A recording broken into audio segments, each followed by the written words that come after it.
Hello everyone, welcome to the Curious George story time. Today we are starting with Curious George Goes to the Hospital. This is George. He lived with his friend, the man with the yellow hat. He was a good little monkey, but he was always curious.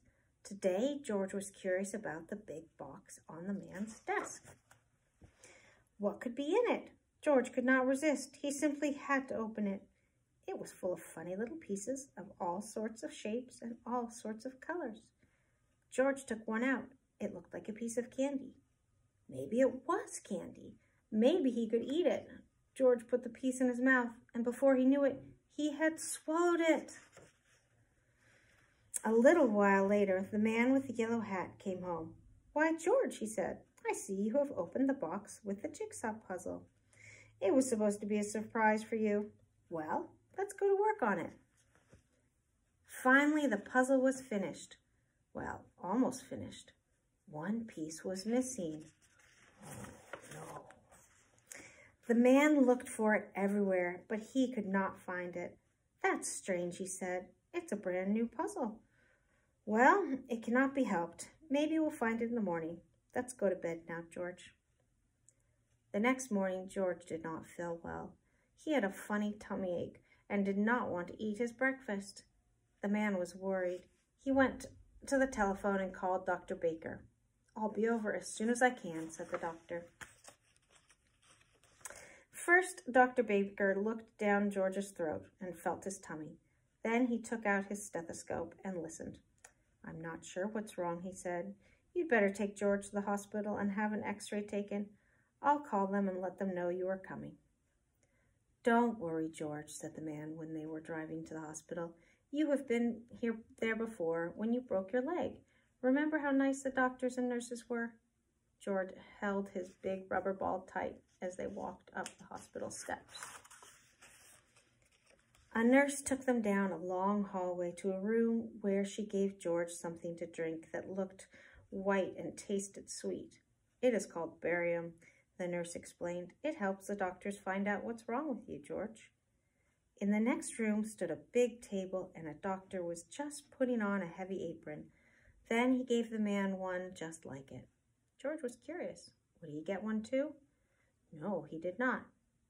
"You get on that table, George," the doctor said. "I'm going to take some x-ray pictures of your insides." He pushed a button, and there was a funny noise. "There, now you may get up, and we will have x-rays developed right away." "Now let's see, there is something there that should not be," said the doctor when they were looking at the x-rays. "Why, that looks like... I think that must be the piece that was missing in our jigsaw puzzle yesterday," said the man. "Well, well, well," said the doctor. "At least we know what is wrong with our little patient. I'll tell Dr. Baker right away. George will have to stay in the hospital for a few days. They'll put a tube down his throat to get the piece out. It's only a small operation. I'll call a nurse and have her take you to the admitting office." Many people were waiting outside the office. George had to wait too.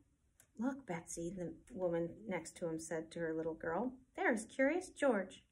Betsy looked up for a moment, but she did not even smile. Betsy had never been to a hospital before. She was scared. Finally, it was George's turn. A pretty young nurse took him to the next room. My, how many rooms and how many nurses there were. One nurse wrote down a lot of things about George, his name and his address and what was wrong with him. Another nurse put a bracelet around his wrist. "It has your name on it, George," she said, "so that everybody knows who you are." Then the young nurse came back. "My name is Carol," she said. "I am going to take you to your room now. We call it the children's ward and put you to bed. There will be lots of children to keep you company." And so it was. There were a lot of children in the room. Some were up and around, others were in their beds with a doctor or a nurse looking after them. Dave was having a blood transfusion. Steve had his leg bandaged and was sitting in a go-kart. Betsy was in bed looking sad. George got the bed next to Betsy. George was glad when he was in his bed at last. His tummy was hurting again. The man sat with him for a while. Now I have to leave you, George, she finally said. I'll be back first thing in the morning before they take you to the operating room. Nurse Carol will tuck you in when it's time to sleep. Then he left. George just sat there and cried. As he had promised, the man was back early next morning. The nurses were keeping George very busy. One nurse was taking his temperature, one was taking his blood pressure, one was giving him a pill to make you sleepy, George, she said, and one was getting ready to give him a shot. It's going to hurt, George, she said, but only for a moment. She took his arm, and George let out a scream. But the needle hasn't touched you yet, said the nurse, laughing. There, now it's done. That wasn't so bad, was it? No, it really was not. And anyway, it was over now. By the time the attendant came with the stretcher to wheel him into the operating room, George was getting sleepy. He tried hard to stay awake. He was curious to see what would happen next. He could see a big table with bright lamps over it and doctors and nurses all around. They had caps on their heads and masks over their faces, only their eyes were showing. One of the doctors winked at George and patted his head. It was Dr. Baker, who had been to the house when it had all started. He looked funny with his mask on. And then George was fast asleep. When George woke up, he did not know what had happened. He did not even know where he was. Then he saw Nurse Carol. It's all done, George, she said. They got the piece out. In a day or two, you'll be running around again. The man had brought him a picture book, but George felt sick and dizzy. His throat was hurting too. He was not even curious about the new book. He closed his eyes again. We'll let him sleep, said Nurse Carol. The more he sleeps, the better. The next morning, George felt better. He even ate a dish of ice cream. Dr. Baker came to see him, and the man, of course, came too. Betsy was watching him from time to time. She seemed a little less sad, but she still did not smile. Steve wheeled his go-kart over to George's bed. Tomorrow I can get up and try to walk. Boy, I can hardly wait. I'll take you to the playroom now, George, Nurse Carol said the next morning, and in the afternoon your friend will come to take you home. The playroom was full of children. A lady was showing Betsy how to use finger paint. There were all sorts of things to play with, even a puppet theater, and that was just the thing for George. He had 4 hands, so he could handle 4 puppets at the same time. George gave a real puppet show with a dragon and a clown and a bear and a policeman. The children laughed and shouted, and even Betsy, for the first time, smiled a little. There was a TV set in the playroom and also a record player. George was curious. If he climbed on the record player and turned on the switch, would it go round and round like a real merry-go-round? It did. It started slowly, then it went faster and faster, and whoopee! George had lost his balance and was sailing through the air. Luckily, George landed on a soft cushion. The children cheered and Betsy smiled again. George was so funny. But then the play lady picked George up. That's enough for now, she said. You'd better take a nap before lunch. We have a big day ahead of us. The mayor is coming to visit the hospital today, and later on you will be going home, George. When George woke up, Steve was just taking his first steps. A nurse was helping him, and the children were watching. The go-kart was standing there empty. George was curious. He looked at it. Then he climbed into it. Then he grabbed the wheels, and then, while nobody was looking, he wheeled the go-kart right out of the room. George could make the go-kart go very fast. It was fun. Down the hall he went. By now, the nurse had noticed that he was gone and came running after him. George, George, she shouted.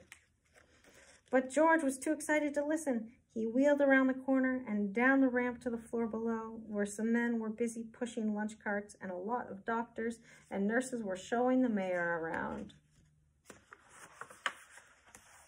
George tried to stop, but it was too late. Wham! The go-kart landed right in the middle of everything. Lunch carts tumbled. Spinach and scrambled eggs and strawberry jam were all over the floor. People fell over each other, and George was thrown out of the go-kart and landed right in the mayor's arms.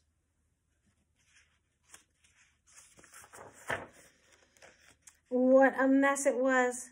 You broke all my dishes, someone cried. You ruined the go-kart, complained another. What will the mayor think of it, whispered someone else. And so it went. Suddenly, everybody looked up and listened. From above came happy laughter, and there stood Betsy, laughing, laughing, laughing. Then the children joined in. Then the mayor started laughing, and finally everybody just laughed and laughed. Everybody, that is, except George. Betsy came running down the ramp, threw her arms around George and kissed him. Don't be sad, George, she said. The whole thing was so funny. I never laughed so much in my life. I'm so glad you were in the hospital with me. Now the director of the hospital spoke. I am sorry this happened, Mr. Mayor, he said, but I think we'll just clean up the mess and be done with it. George, he went on, you've made a terrible mess, but you also made our sad little Betsy happy again, and that is more than any of us has done. And now I see your friend has just come to take you home. So goodbye, George, and take good care of yourself. The children crowded around the windows and waving goodbye when George and the man with the yellow hat were finally leaving the hospital. As the car was turning into the driveway, Nurse Carol came running after them. Here's a little package with something that belongs to you, George, she called, but don't open it before you get home.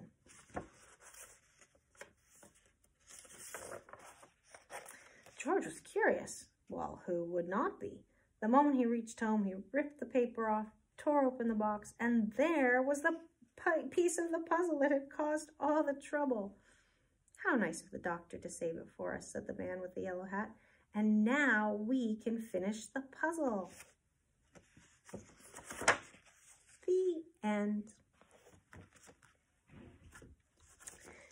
Next is a book by Susan Gannett. Look what you can see.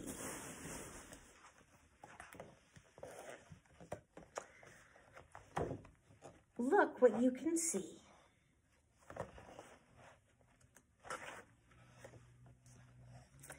The woods and the fields of New Hampshire are filled with animals large and small. They make our state a special place for you to explore and meet. Some are gentle, some ferocious. Many are hard to see, while others are quite easy.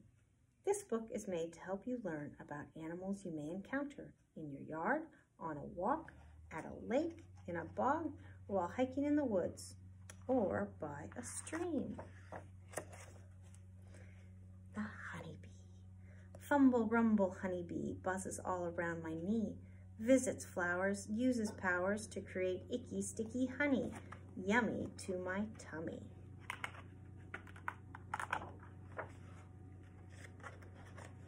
Moose. Mr. Moose is on the loose, uses swamp water as his juice, wanders through forest and stream, looking for his team. Antlers huge are his crest, uses them to best. Any other male hopes to win, not to fail.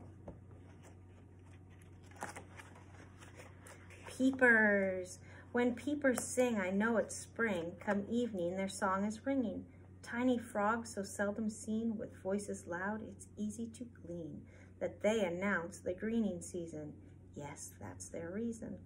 When in full voice they blow a bubble, sounding forth with little trouble, they live along streams and swamps and mushy bogs. You might even find one sleeping under a log. Turkey. Wild turkeys lurk around. All along the road they are found. Gobblers are unafraid until a car goes by, then scatter to hide. In the night they fly up in trees, nesting there with great ease. Safe and hidden from prey, they'll stay until break of day.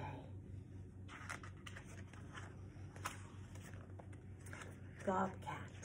Tufted ears and short tail, tan fur fluffs as wind exhales, wanders quietly through the woods, looking for the perfect goods, searching for a mouse or vole before slipping back into her hole, taking catch home to kits, caring for babies she'll never quit. Mr. Bear. Rumbly tumbly brown bear, in summer stumbles through woods so fair, looking for berries to eat. guaranteeing he'll have quite a treat. When fall comes, apples are free. Rumbly eats all that fall from a tree. He dumpster dives for a special spread. To the river he goes to fish and be fed. From winter into early spring, Rumbly disappears. The reason is clear. He's hibernating safe and sound in a cave that he has found. Chipmunk. Striped back and speedy runner, she's here and there, a whir, gathers acorns for the winter. She stops to look for bigger critters. Back to her baby she skitters. She's on her way, what a busy gathering day. She treats herself to a juicy berry. Red stains her face, she looks merry. And these are some of the kiddos who enjoyed this story, just like you. And today we will finish with Curious George and the Hot Air Balloon.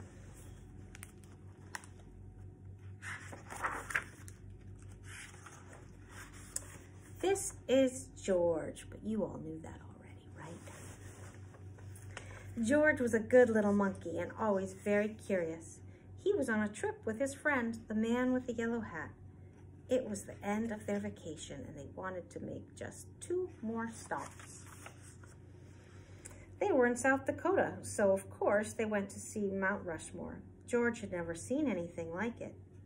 These are the faces of 4 great presidents, a tour guide said. George Washington, Thomas Jefferson, Theodore Roosevelt, and Abraham Lincoln. Look, said a girl, there's something crawling on George Washington's head. The tour guide explained that some workers were making repairs to the faces. George watched the workers. Then he saw a helicopter fly by. It was taking tourists for a close-up look. George thought that would be fun. Maybe we can take a ride later, the man said. But now we need to leave or we'll be late for the hot air balloon race. So they got back into their little blue car, and before long they came to a whole field full of hot air balloons. George was delighted to see such big balloons. He liked their spots and stripes and stars, but his favorite had a picture of a bunny on it. There it is. One balloon was not yet up in the air. Its owner was hurrying to fill it. As a newspaper reporter took pictures, the man with the yellow hat watched the balloon on the ground, but George watched the balloons in the sky.